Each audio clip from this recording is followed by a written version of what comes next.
حضرت سیدنا عثمان غنی رضی اللہ تعالیٰ عنہ حضور نے سفیر بنا کے مکہ مکرمہ بھیجا تھا۔ دو باتیں فرمایا، ایک تو جا کے مکے والوں کو بتاؤ کہ ہم جنگ کرنے نہیں آئے، اللہ کے گھر کا دیدار کرنے آئے ہیں۔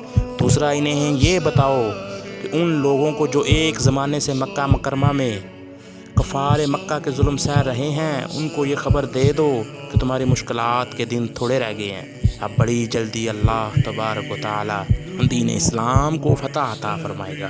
حضرت عثمان غنی تشریف لے گئے۔ اب حضرت عثمان غنی وہاں پہنچے تو کفار نے آپ کو روک لیا اور انہیں کہا آپ رکیں، دیر ہو گئی۔ ادھر ابو سفیان نے حضرت عثمان غنی رضی اللہ تعالیٰ عنہ کو یہ کہا کہ ہم نبی پاک صلی اللہ علیہ وسلم کو اور ان کے صحابہ کو عمرہ کرنے نہیں دیں گے، اگر چاہیں تو وہ سامنے بیت اللہ شریف ہے، طواف کریں، آب زمزم پئیں، حجر اسود پہ جائیں، مقام ابراہیم پہ جائیں، صفا مروہ کریں، آپ چاہیں تو کر لیں۔ تو حضرت عثمان غنی رضی اللہ تعالیٰ عنہ فرمانے لگے بیت اللہ کا طواف اسی وقت کروں گا جب آگے آگے میرے مصطفیٰ صلی اللہ علیہ وسلم نظر آئیں گے۔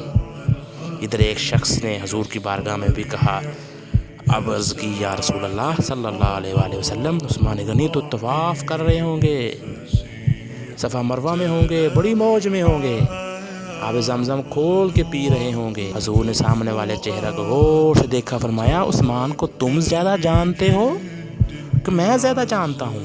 یا رسول اللہ آپ ہی زیادہ جانتے ہیں۔ فرمایا پھر فکر نہ کرو، عثمان میرے بغیر طواف نہیں کرے گا، بات ختم ہو گئی۔